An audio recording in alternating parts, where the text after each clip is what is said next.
This is me, Marcus Beer, on my own. No invisible walls crew around me. Welcome to the very first episode, and probably the last episode, of the Annoyed Gamer Show here on GT. This basically is a spin-off from what I did at E3, where I did my worst of E3, and the guys at GT were very happy with that, and they decided to give me my own show. So I'm going to basically be taking your questions every week via Twitter and via the forums on GameTrailers and the forums on my site, annoyedgamer.com. Let me know what you want to rant about. Let me know whatever pisses you off in video games, because I want to talk about that. This is basically a chance for you to vent and for me to vent back. Now, as you can see, we've spared no expense on the set. I was told to bring in some decorations. So here's the decoration. Basically, this is it. I'm just going to start reeling off some questions, and the first one is from Linley via Twitter, and he or she asks, why after spending millions of dollars developing the Vita, why does it seem that Sony just doesn't give a shit about it anymore? I really don't know what's up with Sony. They basically came to E3 with not much really to rave about with regards to the Vita. In fact, I think, they pretty much 86'd it. And I'm kind of stunned because the Vita is still a great piece of kit. I took my Vita down to Comic-Con last weekend. I sat on the train all the way down, played it, all the way back, played it. But you know what I played? Super Stardust Delta. Because the rest of the stuff that's come out, apart from a few exceptions, have been really crap. And it's so disappointing. And I mean, I'm blessed, I'm lucky. I actually got a loaner from Sony for 12 months. So I didn't have to pay for it. But there are so many people out there who invested, who bought into what Sony was saying. And for Sony to turn around and give people the shaft like this is fucking ridiculous. Yeah, I know you're losing money hand over fist, but this is why you're losing money. You basically don't know your assholes from your elbows. You've got to start developing some premium content. Christmas is coming up. You need to shift these Vitas, because there's going to be a lot of people who are going to be phenomenally pissed off. Right now, I've used my PSP more in its first year than I have in the Vita in its first year. And I know we're only halfway through and it's a few months ago, but honestly, the Vita is an afterthought now. I am so over it, and I want to play some cool shit. I want to be able to download a whole bunch of really cool games that complement my PS3 stuff. I mean, I know we've got the Assassin's Creed game coming up. That's probably the one bright spot for me this year with the Vita. So Sony, sort your shit out. You've got a great handheld. Use it. Get people in love with it. Lower the price a little. You know what? You're used to losing money on everything else, so you may as well lose money on this one. Next question. C. Jeremy from Twitter. Here's what boggles my mind. Why does Kinect suck so bad and people keep buying it? Because Microsoft didn't make Kinect for the hardcore gamer. If you're watching this show, and unless you're my mum, you're a hardcore gamer. There's only one reason my mum's watching this show, and that's for me, and she doesn't have a Kinect. Kinect has replaced the Wii as the must-have gimmick for families. The Xbox 360 has devolved from a state-of-the-art gaming console into a Wii wannabe entertainment hub that's the center of your living room with Netflix and Hulu and all this other stuff. There is not one Kinect game out there that the hardcore gamer should really give a shit about. There is not one hardcore game out there that has Kinect support that really is improved because of it. Do I give a shit that I can shout Fush Raw Da in Skyrim? No. Do I really give a shit about, issuing some voice commands in Mass Effect 3?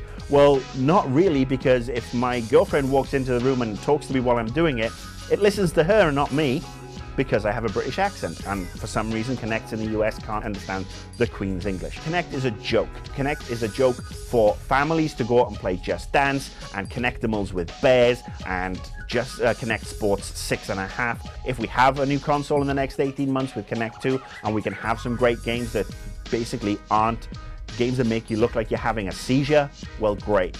But don't expect anything from Kinect. It's a waste of money. Last question from Chris Porter. I would like to know why Hollywood won't leave our bloody games alone. Do we really need movies made out of our games? It's not a question of Hollywood wanting to do this as much as video game companies wanting to generate more money for their IPs. The amount of writing that goes into a video game and the amount of money writing that goes into a movie script are totally disproportionate. Even with the bigger games, yes, Skyrim had 20 million words and blah, blah, blah, blah, blah. How can you capture that into a 90-minute movie? You can't. So games are marketing tools. We're maybe seeing a change on that right now. Ubisoft seemed to have done something very cool with Assassin's Creed, with Michael Fassbender on board to produce and star in. And I think the key is going to be that he's going to be one of the producers. This is not going to be the Prince of Persia, Sands of Time movie that was absolutely horrible and made John Carter of Mars look like cutting-edge fantasy. I think we're going to get into the stage where we will get the good video game movies. We're getting, all the sucky shit out of the way. The games companies have to realize that you have to invest a lot in script development and story and just really getting good actors and directors in. And the movie side of people, they have to remember that they're tapping into some pop culture, and you have to do more than throw a few nods in the general direction. Oh, look, there's some, this game's called Assassin's Creed. Let's put a guy named Ezio in there who's sweeping up, and his name tag will say Ezio, and everybody will get excited. That didn't work with Street Fighter, the movie, when they used the Capcom arcade boards, and it's not going to work now.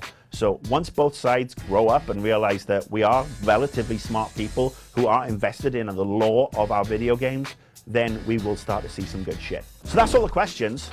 Now we're going to have a rant. I know how much you love me ranting away. I'm going to talk about this current console generation and why it's lasting so long. Well, I think it's fucking ridiculous, and I'm going to point the finger, this is the finger, in fact, two fingers, I'm pointing them at Microsoft. Microsoft is wholly responsible, in my opinion, for the shit state of the games industry in this particular year. Microsoft have held back the announcement for the 720.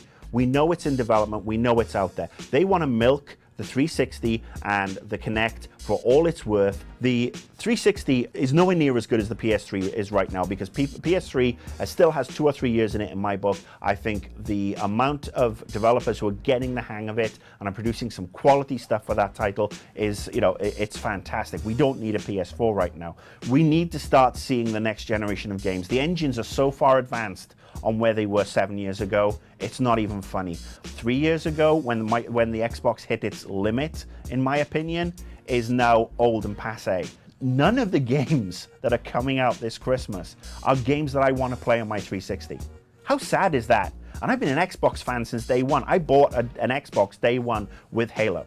I'm going to be playing all my games this holiday season on my PC and my PS3. Assassin's Creed, PS3. Borderlands, PC. Dishonored, PC. So Microsoft, you know what? You basically wanted to become Nintendo. Congratulations, you have. You've officially given up on the hardcore gamer.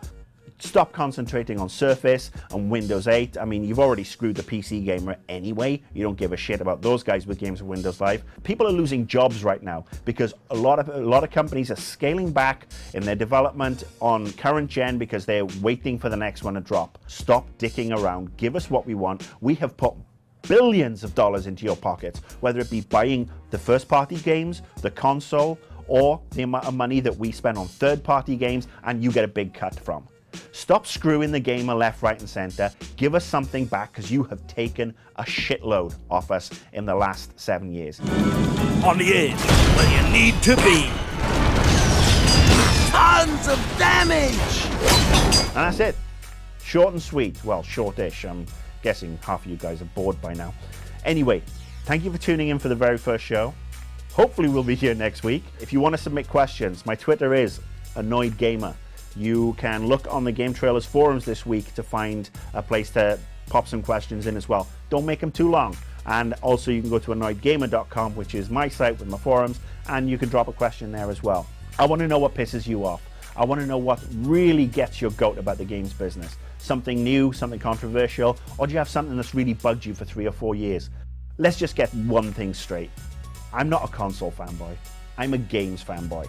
If everybody loved all aspects of games on all consoles, we'd be a lot better off.